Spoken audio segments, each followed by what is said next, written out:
Buenas tardes. Es lunes 3 de junio.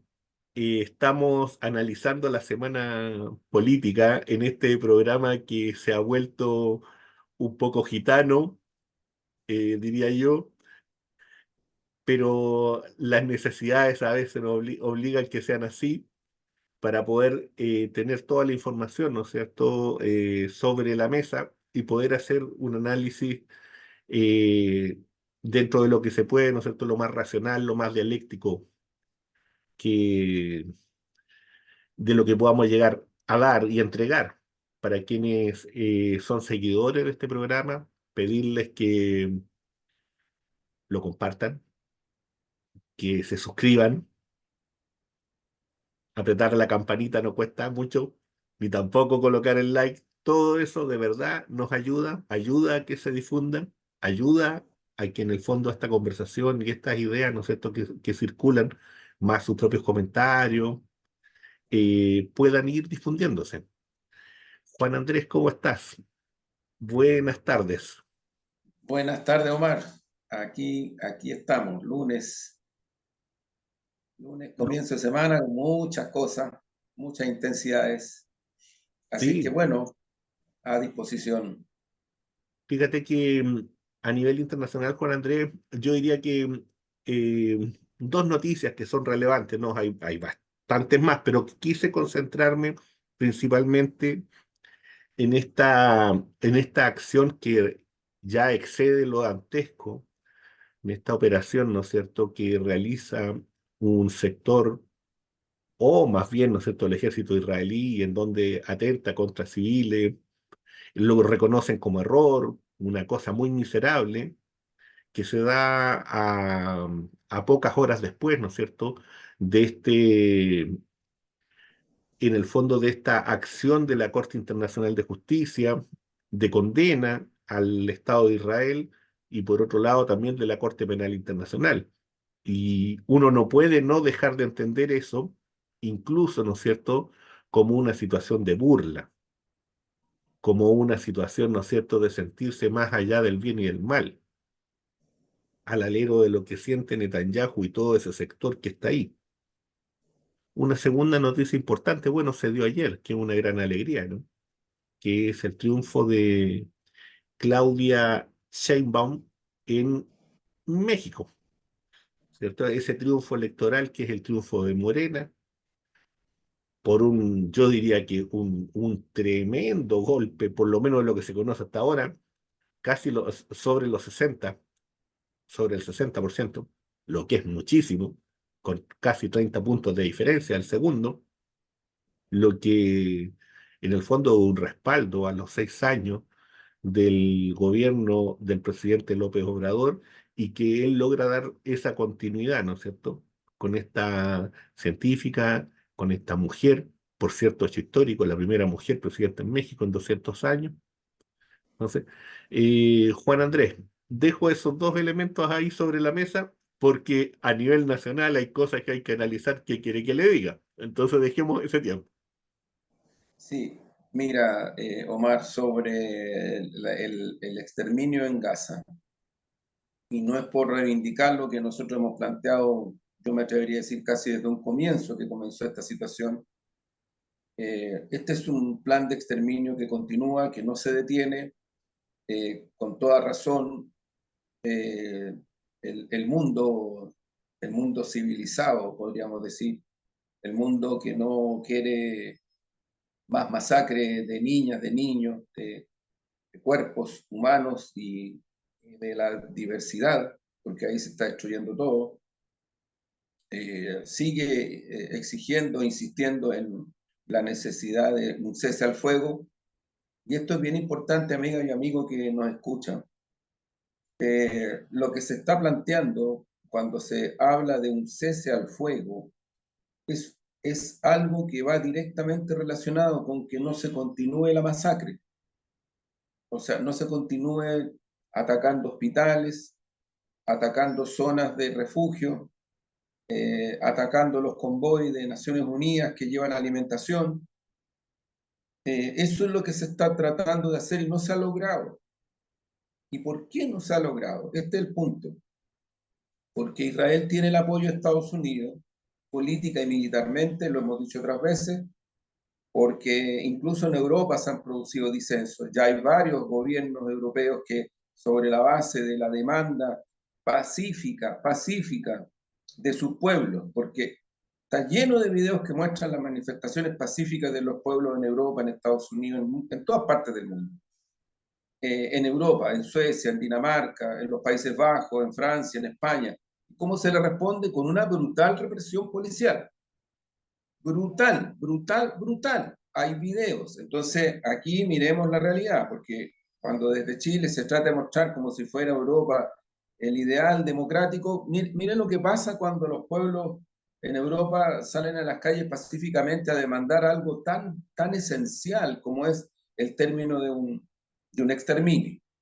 No, sin embargo, hay que decir, varios gobiernos europeos ya han reconocido y van avanzando en la dirección de reconocer a Palestina y solicitar la incorporación de Palestina a Naciones Unidas. Hemos dicho otras veces, esto implica que si, como se votó, como se acordó mayoritariamente, salvo Estados Unidos, obviamente Israel y Ucrania se opusieron a esta incorporación de Palestina a Naciones Unidas, esto concretamente impide tomar otras medidas en el contexto del derecho internacional y de Naciones Unidas para detener el genocidio.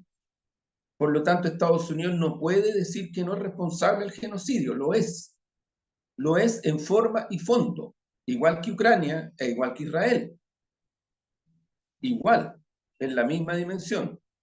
Y yo diría que hay un punto de referencia acá que es súper importante destacar, Omar, porque mientras esto sigue, mientras esto cursa, mientras esto no se puede detener, sí Estados Unidos sigue avanzando en la instalación de un puerto que tiene que ver mucho con la apropiación del gas que hay en Gaza, que son reservas importantes para toda la zona y para el mundo.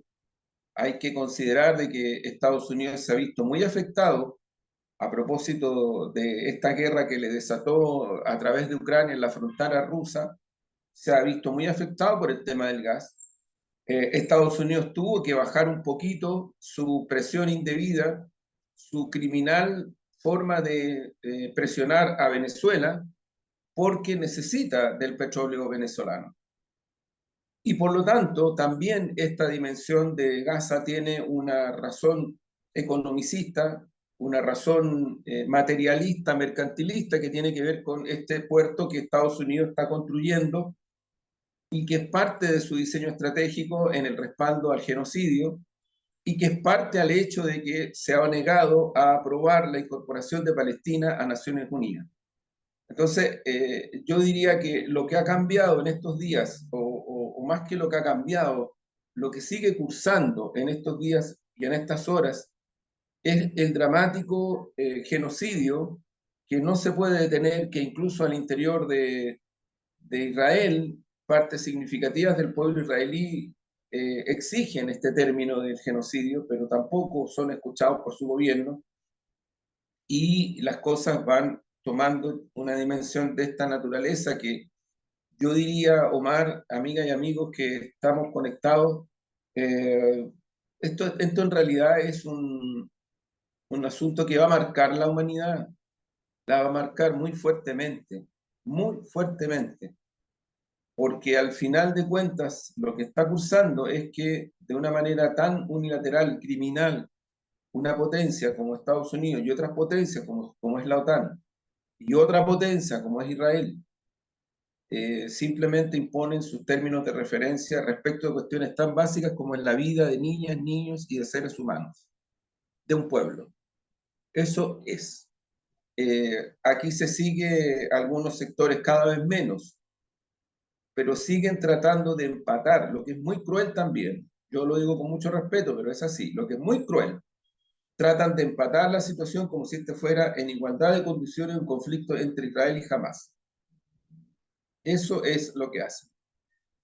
Para pasar por arriba, oblicuar la condena, la crítica, la observación tremenda a este plan de exterminio que, insisto, continúa, continúa y continúa y no se detiene con las características que estamos describiendo, que en otros programas lo hemos hecho. Yo creo que aquí lo que aparece más nuevo desde el punto de vista de las acciones humanitarias es las formas como se ha tratado de abrir paso a una tratativa entre Hamas e Israel para poder establecer puntos de referencia que signifiquen el cese al fuego. Yo insisto en este punto. El cese al fuego es algo que Israel, hasta este momento en que estamos haciendo este programa, no lo ha aceptado. No lo ha aceptado en ninguna forma. En las propuestas que ha hecho China, en las propuestas que ha hecho Rusia, en las propuestas que ha hecho varios países árabes, Egipto, Turquía, incluso algunos países europeos no lo han aceptado. Y Estados Unidos tampoco, tampoco lo ha aceptado. Entonces, a la ambivalencia cínica, desde el punto de vista de la situación real que el gobierno norteamericano tiene, a mí me parece de extraordinaria, extraordinaria, extraordinaria gravedad. Porque sin esa postura, lo más probable es que Israel tendría menos espacio para seguir llevando adelante su plan de exterminio como lo está haciendo hasta este momento. Por lo tanto, la situación es la que es. Yo agrego a este punto, Omar, que China ha ido adoptando una posición más activa en el cuadro internacional eh, a propósito de la situación de Ucrania-Rusia y a propósito de este empeño de Zelensky de tratar de construir un espacio que en el fondo es imponer sus términos de negociación, ¿no? Y que lo ha seguido, más que lo ha seguido, eso está hecho por la OTAN, está hecho por Estados Unidos, volvemos a lo mismo. China se ha distanciado de esa situación, Brasil se ha distanciado también de aquello, los países del BRICS se han distanciado, y por lo tanto yo diría que en términos muy lamentables se está utilizando de una manera no democrática un espacio para tratar de hacer creer al mundo de que Zelensky está por el camino de la paz. Y la verdad es que eso no es así. O sea, lo que está haciendo Zelensky es llevar adelante un esfuerzo que excluye a Rusia, ni más ni menos, que cuestiona la posición de China, cuestiona la posición de Brasil, cuestiona la posición de muchos países y se queda con este espejismo eurocentrista en donde yo diría la imagen de una Rusia enemiga de Europa vuelve a tener una cierta vigencia en el clima de la OTAN, ¿no? En el armamentismo, en la venta de armas, en la mercantilización, en los temas que tienen que ver con mercados, en los temas que tienen que ver con bloqueo a cuestiones como el gas y otras respecto de la interacción que antes de esta situación de conflicto iba creciendo entre Rusia y los países europeos, entre la China y los países europeos. ¿No? Eso era un camino que estaba cruzando y no era en guerra. Y ni Rusia ni China estaban obligando a los países europeos a tener términos de referencia de intercambio comercial como lo que hace Estados Unidos con su patio trasero, que somos nosotros, incluido golpes de Estado, incluido intervenciones militares, en fin, todo aquello. Eso no lo ha hecho China, ni con ningún país europeo, ni en el Asia-Pacífico, ni en el Indo-Asia tampoco, y Rusia tampoco lo ha hecho. Entonces, aquí es muy evidente que, como todas las guerras imperialistas, y particularmente está en el campo del neocolonialismo, de la mercantilización extrema, de una crisis del sistema financiero, es evidente que lo que está buscando el imperialismo norteamericano, la OTAN, es reponer su cierta hegemonía en los terrenos económicos, en los terrenos de las tasas de ganancia, en los terrenos de la plusvalía, en el terreno del hidrógeno verde, en el terreno de los recursos energéticos, estamos hablando de litio, gas, vuelve a aparecer todo esto a través de la guerra, a través de la guerra y de las intervenciones. Entonces, yo creo que son cada vez más, es muy evidente que tanto el exterminio en Gaza como la situación de Ucrania-Rusia es parte de un todo mundial en donde lo que aparece claramente es un intento hegemónico muy violento, muy militarista, por parte del imperialismo norteamericano y de la OTAN para reponer en guerra, con guerras, situaciones que, desde el punto de vista de los términos de referencia al derecho internacional y de los cambios de intercambio económico y comercial, se venían produciendo de la manera como se venían produciendo. Se incorporó la tecnología. Si tú piensas, por ejemplo, Omar, los temas de, de si tú piensas, por ejemplo, los temas de inteligencia artificial, o sea, China lo que tendría que hacer es negar su desarrollo en el plano de la inteligencia artificial aplicado a la tecnología para poder darle el gusto a Estados Unidos y a Europa. Eso es lo que tendría que hacer. Tendría que negar todo lo que ha avanzado desde el punto de vista de lo que significan baterías sobre la base del litio. Y ojo, ojo que nosotros hemos logrado una cuestión muy sustantiva, pero estamos contra el tiempo, porque el ciclo del litio no va a ser tan largo como el ciclo del cobre. ¿Por qué? Porque ya hay sustitutos del litio, sustitutos que se están probando, que se están analizando para la generación de energía. Entonces, no es que tengamos el ciclo del salitre, el ciclo del cobre, no, no, no. Tenemos un ciclo, pero es mucho más corto desde el punto de vista histórico.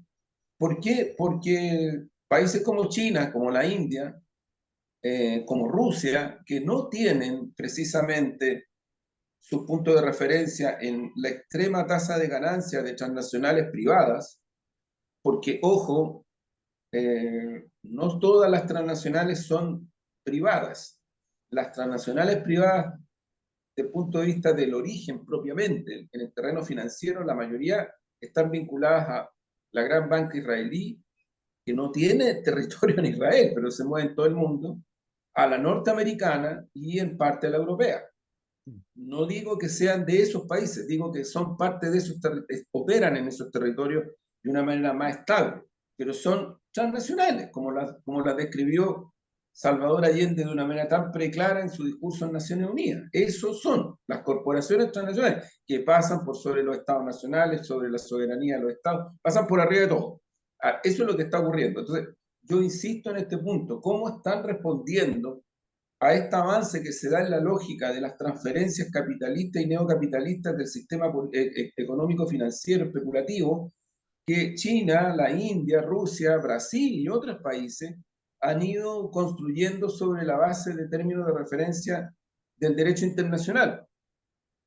Entonces, insisto en este punto, por esto, no le busquemos la quinta pata al gato. Aquí la causa del plan de exterminio y de la situación de Ucrania y Rusia es esta. Es el intento del imperialismo norteamericano, de estas transnacionales, no todas, de estas transnacionales de reponer sus hegemonías económico-financieras en un mundo que efectivamente desde el punto de vista de la globalización, como lo caracterizó Marx, sigue cursando, no se ha detenido, con todo lo que significa este punto de referencia que es bien dramático también en muchos aspectos. Oye, Juan Andrés, fíjate que frente a eso, frente a lo que tú estabas planteando, yo reforzaría el elemento de esta acción del gobierno chino, yo diría impulsada en dos áreas. Una que tiene que ver, ¿no es cierto?, con este párele al gobierno ucraniano, de no forzarlo o de no intentar forzarlo, ¿no es cierto?, a tomar una decisión por uno u otro lado. La segunda cosa, la segunda señal que no deja de ser importante, es la captura de algunos agentes del MI6 al interior del gobierno chino, de la administración del Estado. Ahora, hace poquitas horas. Entonces, yo creo que son señales que son bien importantes y que no hay que mirarlas así como así.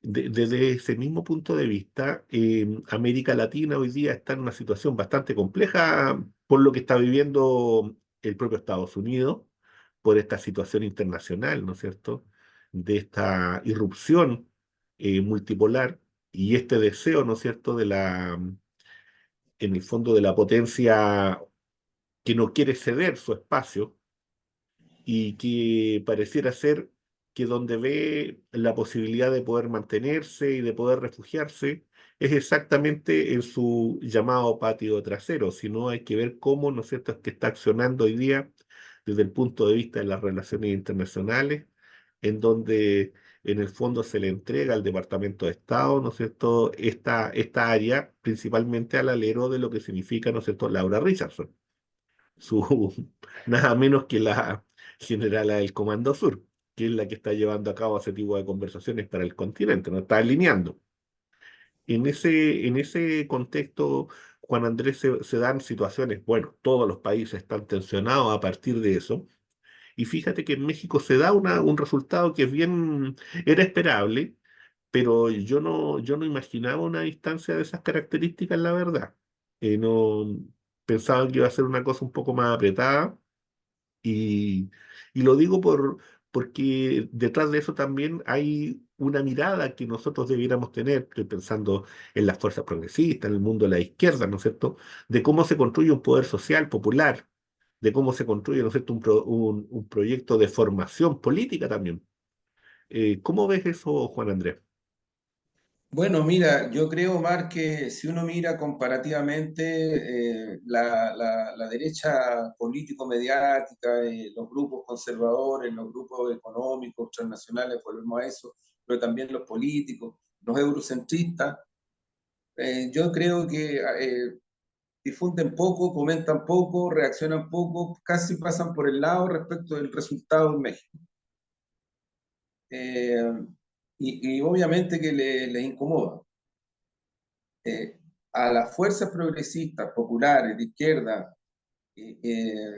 nacionalistas, democráticas, revolucionarias del mundo y de nuestro continente, el resultado de México es impresionante. Nunca se había dado un resultado de esta dimensión.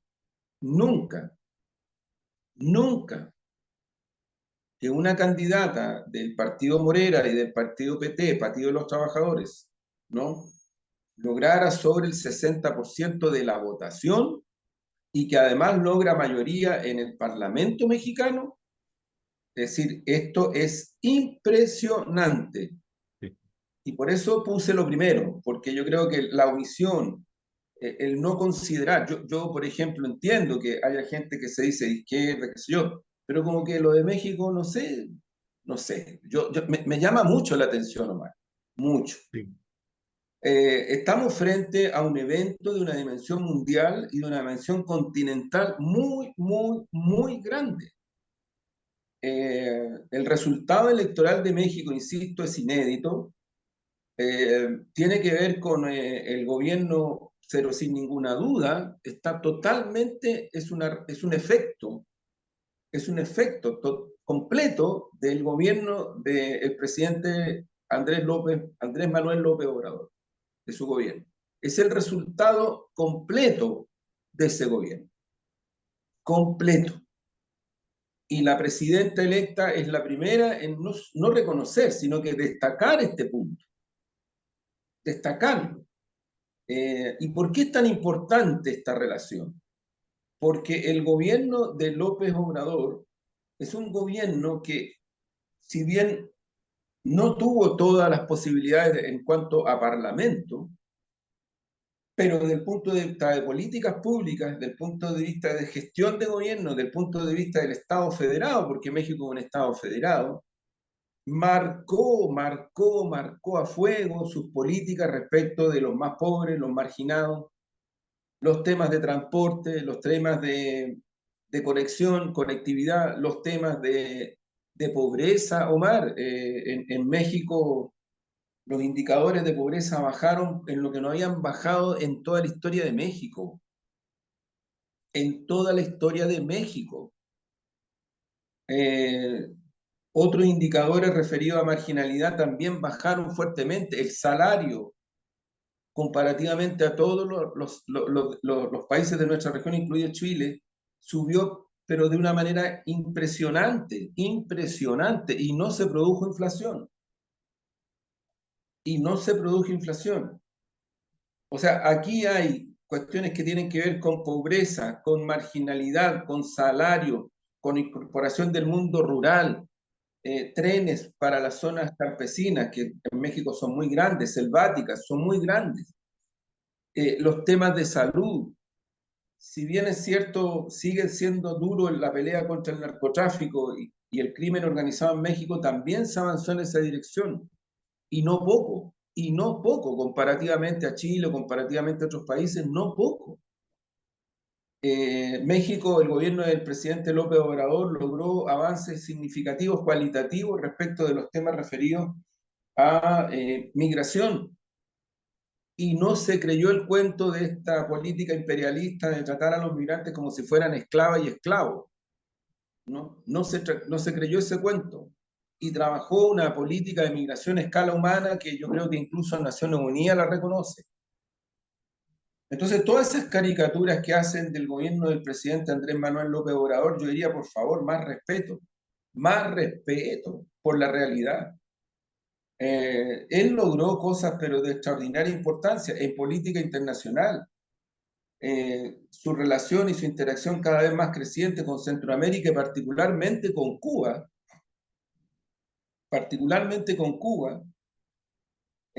una política exterior mexicana que tiene una tradición, ojo, tiene una tradición de Estado, tiene una tradición de Estado que el presidente Salvador Allende, cuando visitó México, la reconoció. Estamos hablando de muchas décadas para atrás. Las políticas de relaciones internacionales de los países se caracterizan cuando son buenas políticas por ser políticas de Estado, ¿no? Y hay que entender lo que eso significa. No es una cuestión tan simplona como algunos creen, ¿no? Bueno, México, el gobierno del presidente López Obrador desplegó con mucha fuerza todo eso en cuanto a política de Estado, en cuanto a relaciones internacionales. Yo creo que con mucha astucia ha sabido y supo enfrentar al imperialismo norteamericano, que lo tiene al lado, pues si son fronteras, son fronteras. No es menor. Entonces, no es menos. Entonces, yo creo que hay mucho, yo no me quedo corto, Omar, con destacar todos los logros del gobierno del presidente Andrés Manuel López Obrador, que además vino a Chile para los 50 años, y que yo diría que fuimos mezquinos como país con la presencia de este tremendo jefe de Estado. Vino antes, ¿eh? Cuando había sido electo recién, y también como que, porque medio como que somos así en Chile, pues somos un poquito mezquinas y mezquinos, esa es la verdad. Esa es la verdad, no dice bien eso. No era antes así, porque nuestras políticas de Estado, yo estoy pensando en los gobiernos de Alessandri, de Frei Montalva, de Allende, de Pedro Aguirre Cerda, que esa es la etapa en que se abre una política de Estado en nuestro país muy regionalista, muy del derecho internacional, muy de vincular a los derechos humanos. Bueno, no es casual que Gabriela Mistral y que Neruda en ese periodo son parte de la diplomacia chilena, no es casual. Eso tenía mucho sentido, mucha significación. Entonces, bueno, creo que López Obrador en política internacional y no escabulló las críticas a Estados Unidos, al imperialismo yanqui, y no escabulló las críticas a los gobiernos reaccionarios como el de Milei. Al contrario, dijo su opinión abierta explícitamente. Eh, y bueno, los pueblos mexicanos, yo diría que le tienen un amor profundo, pero muy grande. Él tuvo que hacer muchos esfuerzos para decir, no, yo llego hasta aquí, porque había una demanda ciudadana muy grande porque él volviera a la reelección, ¿no? Y él encabezó esa decisión de decir, no, yo llego hasta aquí, y aquí tenemos a la gran candidata, que es la compañera que fue vocera de su campaña. O sea, tampoco una compañera que aparezca, oh, apareció una mujer en la política progresista de izquierda mexicana. No, la compañera tiene una trayectoria. Fue Nobel de la Paz. Estuvo a cargo Fue de Ciudad Nobel de de la Paz. México. Sí, Sí. es una luchadora social muy fuerte, como insisto, fue vocera de la campaña de López Obrador cuando López Obrador fue electo presidente. O sea, estamos hablando de una compañera que tiene un arraigo, un compromiso popular, una trayectoria, una visión de Estado, y, y que yo creo que se logró el resultado que se logró en esta ecuación tan hermosa, tan intensa, tan dialéctica entre lo que fue el gobierno de López Obrador y lo que se plantea como programa para seguir avanzando. Mira, ella tiene una frase que está en las redes, que es súper sabia y que a lo mejor deberíamos aprender con humildad y con convicción. Humildad y convicción. Deberíamos aprender. Porque López Obrador ya le había dicho a propósito de la derrota en Argentina y el triunfo de Milei. Y ella, con sus palabras, a propósito del resultado electoral, lo dice en esta dirección. Cuando los gobiernos de izquierda gobiernan para los pueblos vuelven a votar por la izquierda. López Obrador, cuando salió Milei, dijo, cuando los gobiernos de izquierda, o sea, no, a ver, dijo, el pueblo le exige mucho más a la izquierda que a la derecha, porque sabe que la derecha siempre va a ir a destruir, al ajuste, al aprete, a la esclavización, a la fragmentación, a la desigualdad, en fin. Mira lo que ha pasado, ya vamos a ir a ese tema con la cuenta en Chile. Pero es así, y Por en México supuesto. no es muy distinto, y en Brasil tampoco, y en Europa tampoco, en ninguna parte es tan distinto. Entonces, López Obrador dice, a la derecha los pueblos no le piden porque saben lo que es. Y en la desesperación, cuando los gobiernos de izquierda fallan, miran hacia la derecha. ¿Por qué? Porque, dice López Obrador, a la izquierda los pueblos o sea, le exigen con la legitimidad de lo que significa la relación o la interacción histórico-política cultural entre las fuerzas de izquierda que luchan por la emancipación y los pueblos que están esperando en forma permanente de alguna manera salir de su sometimiento y vivir en un país de iguales en sintonía con la pervivencia básica. Yo creo que se ha avanzado, Omar, mucho, mucho. Tal vez sería interesante que pudiéramos hacer un programa especial sobre México, pero creo que el triunfo de la Sí. compañera presidenta electa es una ecuación maravillosa entre todo eso y lo que se plantea y se propone como programa de gobierno para seguir adelante, que ella encabeza, y encabeza a toda propiedad. Es la primera mujer en 200 años que en México asume, en 200 años de historia, asume la presidencia en este contexto, en este contexto, o sea, no es otro, en el contexto en donde hay una continuidad, una dialéctica, una hermandad, una ecuación tan hermosa, insisto, entre lo que fue abriéndole camino a la izquierda mexicana, que no es de ahora, esto viene de mucho tiempo. López Obrador no es un aparecido en la política mexicana, ¿no? El Morera, de alguna manera, es una construcción política de izquierda que tiene una dimensión muy interesante. A mí yo tuve la oportunidad y digo el honor de conocer a sus lideresas, porque eran mujeres y líderes del Morera, cuando todavía no eran parte del Foro de Sao Paulo y cuando deciden entrar al Foro de Sao Paulo, ¿no? Es muy interesante el proceso que hacen las fuerzas que componen esa coalición.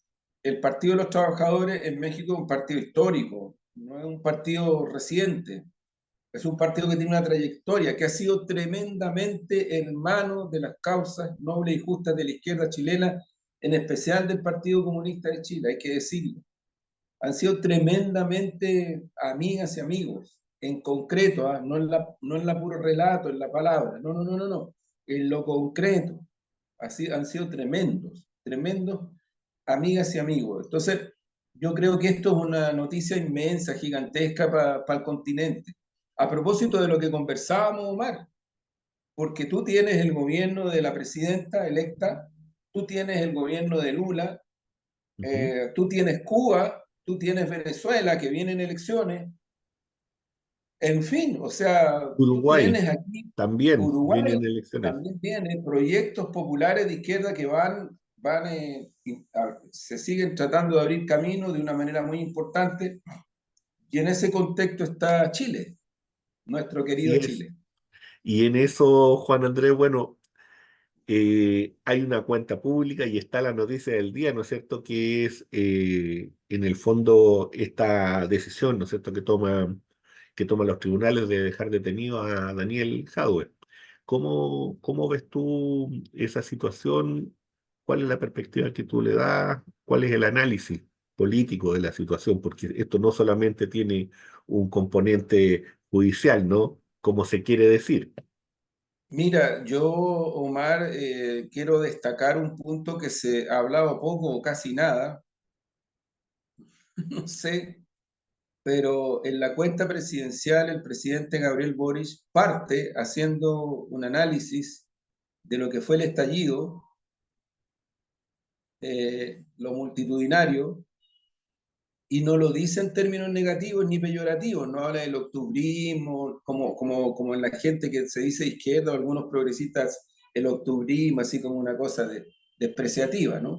No, no, no, él lo dijo desde el punto de vista de la legitimidad de un pueblo de salir a las calles multitudinariamente a protestar por demandas que además dijo siguen vigentes, que además siguen vigentes. Y cerró con lo mismo, la cuenta presidencial parte con esto y cierra con esto. Entonces ahí hay un mensaje. Ahora, si no lo queremos ver, si de nuevo miramos para el techo, oblicuamos, bueno, pero lo planteó y yo personalmente comparto mucho este diagnóstico, esta explicitación, este énfasis que el presidente hace, porque eso tiene que ver directamente con las medidas y las acciones que anunció y que algunas ya están en curso. No son cosas distintas, no son cosas distintas. ¿No? En los temas de seguridad, en los temas que refieren a salarios. Fíjate que puso de relieve, yo creo que esta es la primera cuenta también donde el presidente pone tan de relieve en acuerdo con la Central Unitaria de Trabajadores. Habían habido en otros años algunas relaciones, pero esta vez lo puso de relieve de una manera muy importante, muy significativa, vinculado al salario, vinculado a las 40 horas, vinculado a una serie de situaciones concretas. Yo creo que eso también es un punto de referencia importante.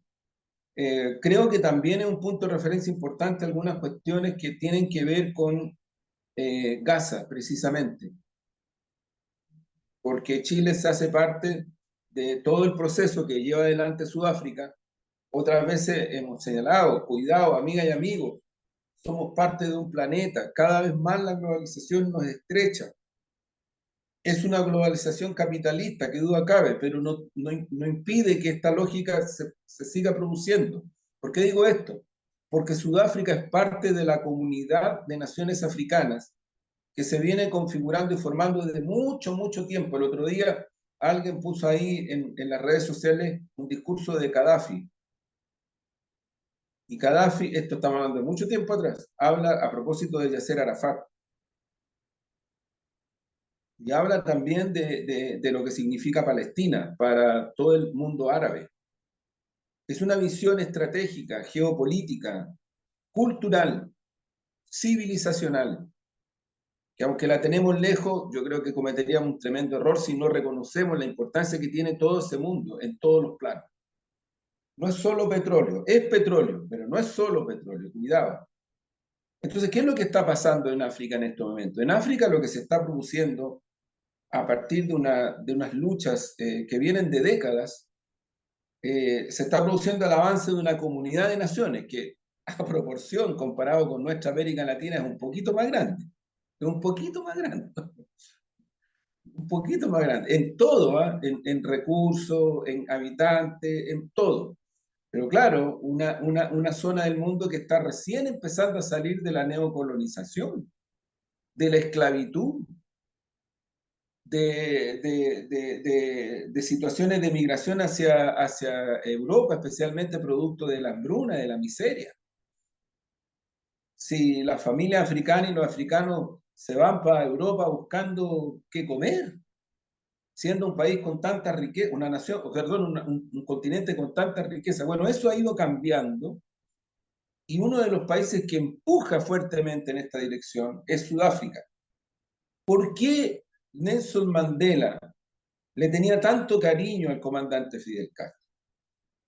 Porque si hay un país, porque no es solo el comandante Fidel Castro, él dirigió, obviamente, como líder, oye, nada, o sea, más que nada que decir, hay que reconocer la estatura del comandante Fidel Castro a nivel planetario. Él encabezó, pero el pueblo cubano se volcó a la solidaridad con las luchas de emancipación en África. El comandante Che Guevara, Raúl Castro juega un papel muy importante. Y hay un montón, o sea, hay miles y miles y miles de cubanas y cubanos que estuvieron en África e incluso que ofrendaron sus vidas.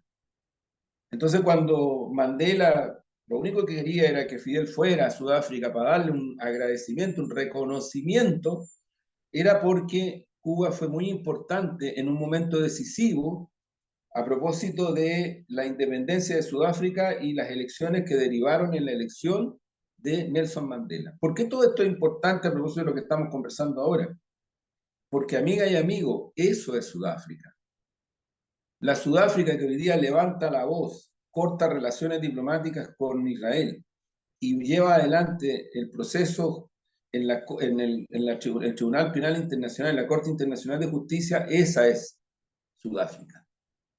Entonces, yo creo que es súper importante mirar con sentido de proyección en lo que está cursando, el papel que está jugando Sudáfrica, el continente africano, en este proceso de reconversiones rápidas, intensas, y poner mucha atención a estos procesos, que como digo, tienen muchas características que van haciendo una dinámica muy rápida, cada vez más rápida. Rusia ha establecido vínculos con la comunidad de países africanos también muy intensa en los últimos años, ¿no? Hay ahí un proceso, China también. Entonces creo, Omar, que ahí hay una perspectiva que es importante tener presente en el contexto de lo que estamos hablando. Por eso digo, no es que sean cosas tan distintas, no es que sean temas tan distintos unos de otros, no. Están cada vez más dialogando, interactuando, generando dinámicas que es importante tener presente para lo que estamos conversando. Yo creo que el anuncio del presidente Boris a propósito de hacerse parte de este camino que está recorriendo Sudáfrica y muchos otros países, Turquía, Egipto, hay muchos, está en este contexto, ¿no? Es una acción diplomática, pero está en este contexto, no puede separarse de este contexto. Yo creo que hace bien la política internacional chilena, hace muy bien, lo digo con mucha humildad, pero también con mucha convicción, de seguir mirando hacia los pueblos africanos, hacia los pueblos del Asia-Pacífico, en fin, hacia los pueblos, digo, a las naciones, porque Chile es un país que va a seguir avanzando. El presidente dijo en su cuenta también, puso en realidad el tema del hidrógeno verde y el litio, lo decíamos al comienzo. Efectivamente, las alianzas que Chile tiene que hacer respecto al hidrógeno verde, respecto al litio, son cuestiones que es muy importante considerar. Y en ese contexto, yo creo, Omar, que eh, entiendo, no comparto, pero entiendo la postura del presidente y del gobierno respecto de Rusia. No la comparto, pero creo que es necesario abrir un poco la dimensión de la relación de Estado a Estado. La relación de Estado a Estado a nosotros nos permite y nos da una posibilidad como Estado nacional de incrementar nuestros intereses de Estado nacional en relaciones bilaterales como una nación como Rusia. Y creo que eso es muy importante. El presidente, por cierto, y el gobierno tiene su derecho a tener la opinión que tienen, pero las relaciones bilaterales de Estado a Estado las tenemos que desplegar de una manera mucho más amplia y más intensiva, y ahí yo siento que falta un poco también en esa dirección, ¿no? En esa dirección. Yo creo que los otros puntos de referencia que él hizo a propósito de los temas de seguridad, donde destacó Mm. las relaciones bilaterales que hemos ido construyendo en este plano con Bolivia, con Perú y con Venezuela, lo mencionó, los tres países. Lógico, si el crimen organizado, tal como lo dijo el presidente Boris, si el crimen organizado es un peligro transnacional, es terrible y no lo vamos a parar solos, no vamos a pararnos solos.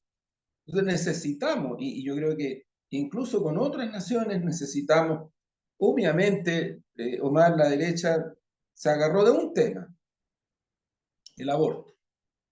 Y de ahí no ha salido, y como tiene la complicidad, porque es verdad, yo sé que se enojan las amigas y amigos del Mercurio, de la Tercera, del Libero, ex antes, que tienen una obsesión casi personalizada, pero también los canales de televisión, yo creo, o sea, la hegemonía, ¿por qué hegemonía? Eh, pucha, ¿cómo decirlo para que no se molesten? Porque mi intención no es molestar a nadie, al contrario. Pero creo que es evidente que aquí hay una situación de descompensación, porque está bien, la derecha, algunos, ni siquiera todos los parlamentarios se retiraron, la derecha ha hecho todo un tema, en fin, pero, pero colocar como centralidad durante uno, dos, tres días, ¿no es cierto? El mismo tema, como si fuera el casus belli, no es así. Yo creo que aquí han habido hubieron muchos otros temas de la cuenta presidencial que tienen impactos muy grandes en el país. Yo he mencionado algunos, creo que me faltan varios, pero seguridad, crecimiento, trenes, salario, cuestiones que además, ojo, ojo, amiga y amigo, no pocas cosas de las que dijo el presidente pasan por el Parlamento. Y en el Parlamento, la derecha tiene una correlación. Por lo tanto, podría hacer lo que ha hecho hasta ahora, que es bloquear. Bloquear. Y la responsabilidad no va a ser de nuestro gobierno. No la va a ser. Si aquí no hay una reforma de pensión a escala humana, punto, a escala humana, punto. Ese no va a ser responsabilidad de nuestro gobierno. Si aquí no hay cambios desde el punto de vista de lo que significan mayores recursos, pacto fiscal, reforma tributaria, no es responsabilidad del gobierno, porque el gobierno hace las propuestas, en fin.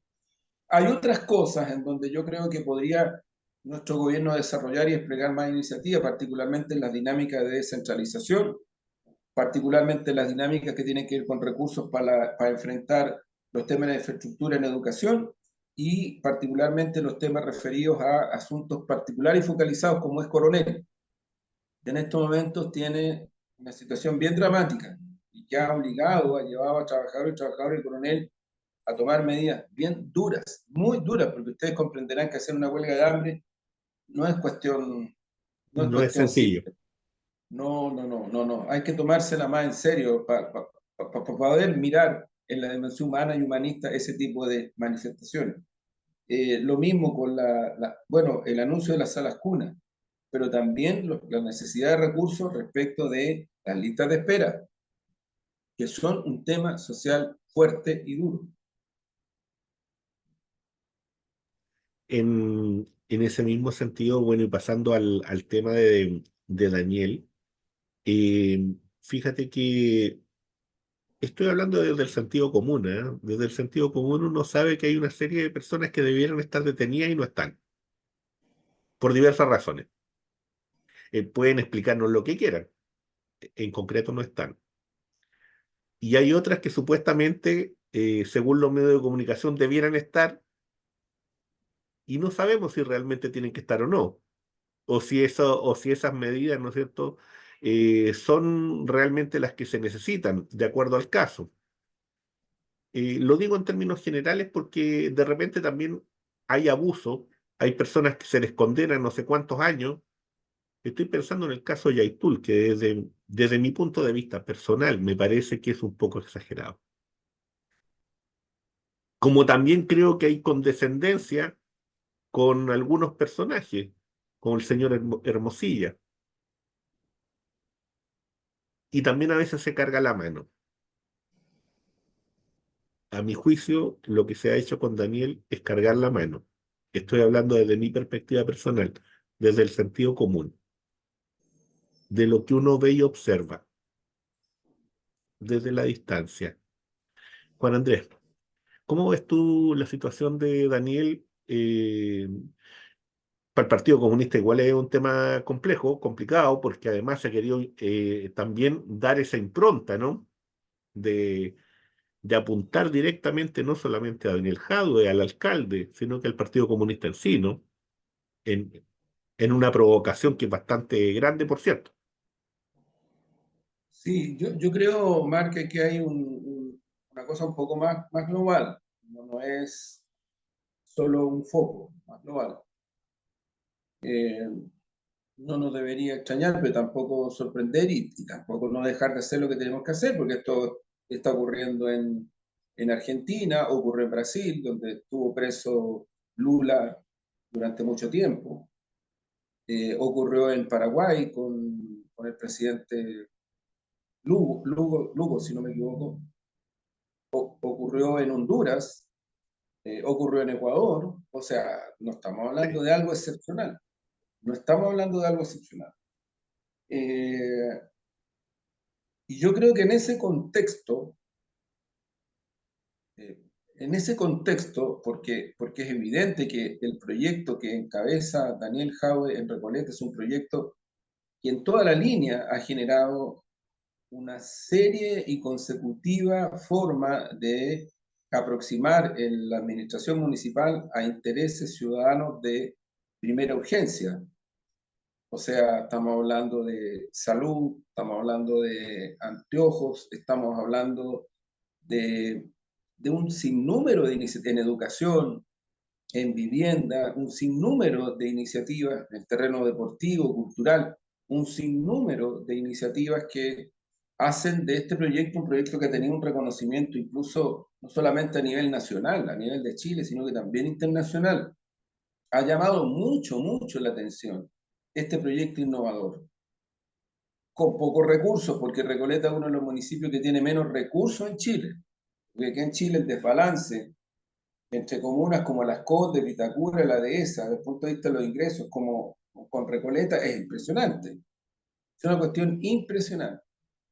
Ahí hay un proyecto que yo creo que está siendo castigado, porque se dice explícitamente cuestiones que a uno le llaman profundamente la atención, porque apuntan en la dirección de este proyecto, no de otra cosa.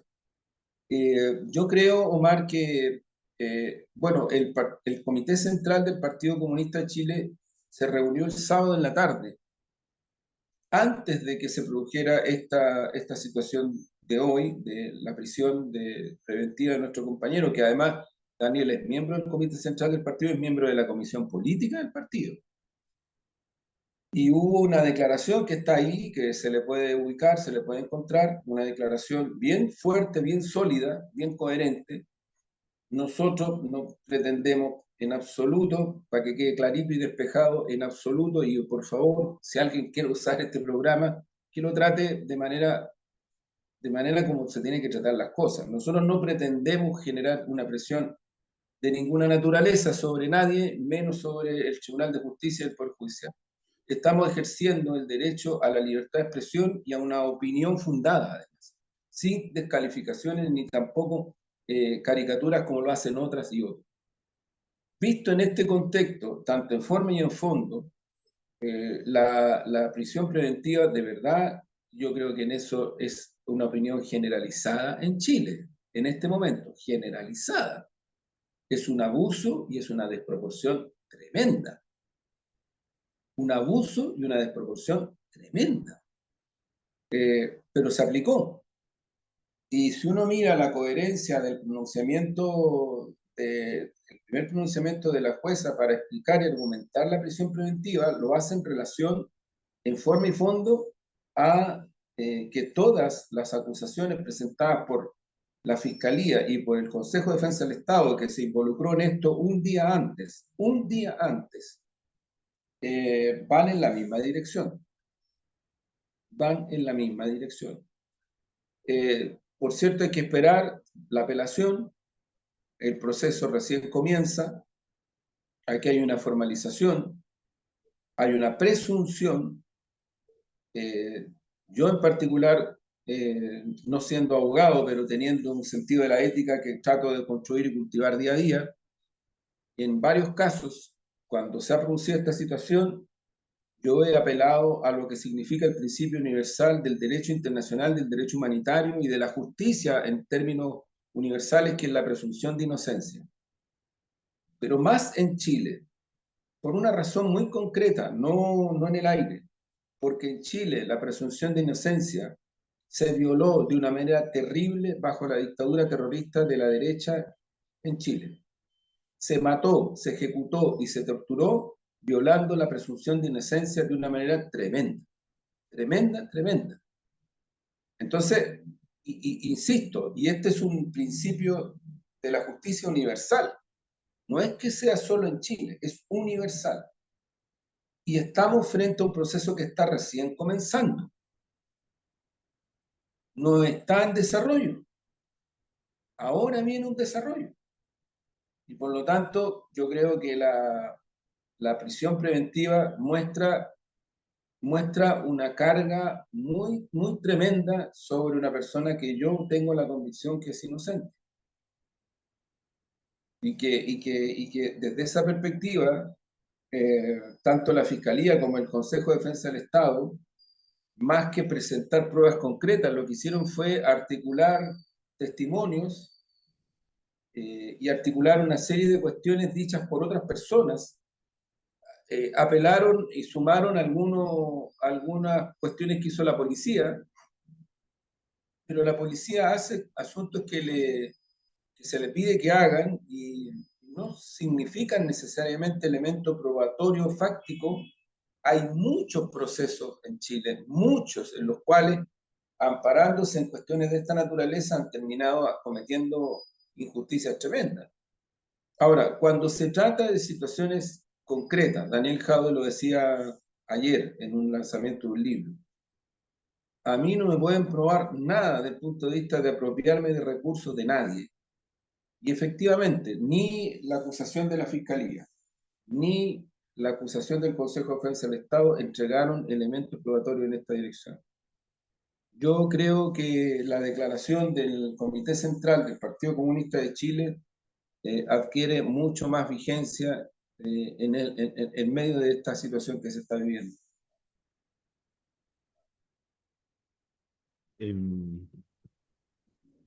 Oye, Juan Andrés, una última pregunta antes de cerrar. Bueno, en este contexto, ¿volvieron a cargar contra ti y otra vez darle con el asuntito ahora, ¿no es cierto?, de que se va a una manifestación de apoyo y entonces vamos pidiendo la renuncia y, y el hostigamiento continúa? Y eso llama profundamente la atención. No solamente contra ti, sino que estoy hablando en términos generales, ¿ah? Un hostigamiento que es digitado, que es pensado, que es planificado. Y eso, y eso yo creo que es un tema que el mundo de las izquierdas tiene que reflexionar muy profundamente en el contexto político que hoy día estamos. Y quiénes son hoy día, ¿no es cierto?, las personas que tenemos como adversarios políticos. Y por cierto, también quiénes son los que tenemos de aliados políticos. Y hasta ahí llego, no voy más allá, pero Sí, observaría yo también eso en el contexto sí, en el que se está, sí, ¿o no? sí, sí, no, absolutamente, Omar. Yo creo que es una necesidad evaluar en profundidad eh, los términos de referencia de las alianzas sobre la base de comportamientos concretos, no sobre la base de especulaciones, de cuestiones concretas. Y creo que es muy significativo lo que tú dices, porque efectivamente aquí lo que se ve es que hay una serie de acciones que van en la dirección de legitimar definitivamente al Partido Comunista, ¿no? Eso es muy claro. O sea, aquí el Mercurio el otro día lo citó hizo referencia al programa anterior nuestro. Sí, pues porque es cierto, si no es cualquier comunista, es con nombre y apellido. No es a cualquier partido, es con identidad clara, Partido Comunista de Chile. Y dale con que el Partido Comunista influye y que toma decisiones y que es de una perversión terrible y que se victimiza, porque ahora empezaron a decir que nos victimizamos, ¿no? Le empezó a dar el asuntito de la victimización.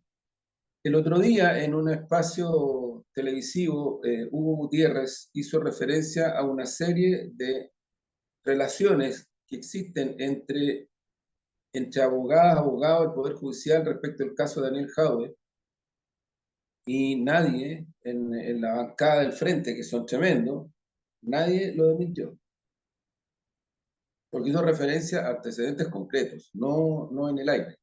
Hermosilla, Chadwick, en fin, y otros personajes más. Yo creo que estamos frente efectivamente a una situación que tiene estas características y que hay que enfrentarla. Hay que enfrentarla y mirarla con atención, con mucha, como decía, ardiente paciencia, pero con ardiente paciencia. Yo creo que es necesario mirar con atención lo que está ocurriendo. Juan Andrés, para cerrar, eh, un texto que tú has estado trabajando, se llama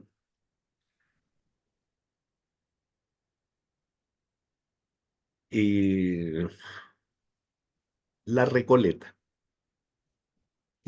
Qué buena. Se dirigió a la Recoleta franciscana con urgencia. Dijo que era un buen momento para Fray Andresito y la escuché con sospecha. Se acordó que a Pedro Lemebel lo habían despedido allí y que la hermana de Gladys también estuvo, como si hubiera sido poseída por una ceguera adivinatoria. Me dijo que el virus está entre nosotros y que no hay clínica ni hospital, ni médico, ni hechicero capaz de encontrar una cura. Se aprisionó el pecho. Luego ubicó sus manos sobre la cabellera, larga y canosa. Me preguntó por la Blanca, por Mariano y el Pepe. Le dije que ninguno de ellos está ahora con nosotros. Por eso hay que ir a Recoleta, me dijo. Al Cristo de Mayo, me dijo. Al mausoleo donde está Clotario, me dijo.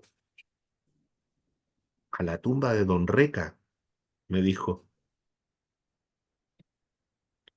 No se moleste por las flores, sentenció. Se secan o las roban. Eso sí, no descuide la Recoleta, la hermandad del corazón de Jesús y su amor por los pobres. Ahí está el antídoto, me dijo. El amor por los pobres. Así nomás, Muy bien. le Gracias recuerdo por el poema. suscribirse, compartir y qué sé yo, comentar, bueno, todo lo que ustedes quieran. Y esto que podría ser, no sé si un poema o una crónica, lo que salió nomás. No, Así es, buenísimo, así Omar, es. buenísimo. Muchas Acuérdense, gracias. vayan a la Por Recoleta. vayan a Fray la Recoleta. Andresito no está de más. Sí, sí, Que estén bien. Chao, chao. muy bien. Chao, Omar.